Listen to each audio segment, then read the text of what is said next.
Ani stands before a large golden scale where the jackal-headed god Anubis is weighing his heart against a pure ostrich feather.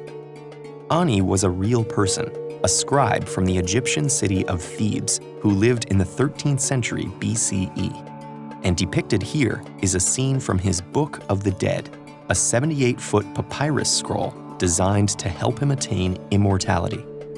Such funerary texts were originally written only for pharaohs, but with time, the Egyptians came to believe regular people could also reach the afterlife, if they succeeded in the passage. Ani's epic journey begins with his death. His body is mummified by a team of priests who remove every organ except the heart, the seat of emotion, memory, and intelligence. It's then stuffed with a salt called natron and wrapped in resin-soaked linen. In addition, the wrappings are woven with charms for protection and topped with a heart scarab amulet that will prove important later on. The goal of the 2-month process is to preserve Ani's body as an ideal form with which his spirit can eventually reunite. But first, that spirit must pass through the Duat, or underworld. This is a realm of vast caverns, lakes of fire, and magical gates, all guarded by fearsome beasts. Snakes, crocodiles, and half-human monstrosities with names like He Who Dances in Blood. To make things worse, Apep, the serpent god of destruction, lurks in the shadows, waiting to swallow Ani's soul. Fortunately, Ani is prepared with the magic contained within his Book of the Dead. Like other Egyptians who could afford it, Ani customized his scroll to include the particular spells, prayers, and codes he thought his spirit might need.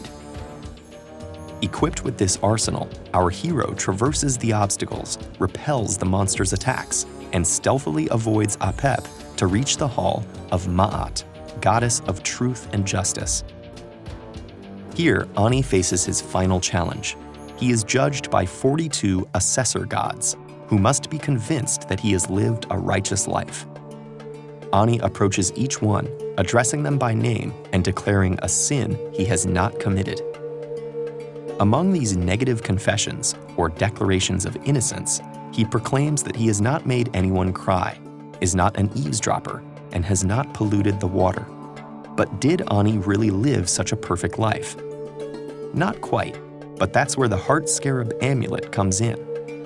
It's inscribed with the words, "Do not stand as a witness against me," precisely so Ani's heart doesn't betray him by recalling the time he listened to his neighbor's fight or washed his feet in the Nile. Now it's Ani's moment of truth, the weighing of the heart.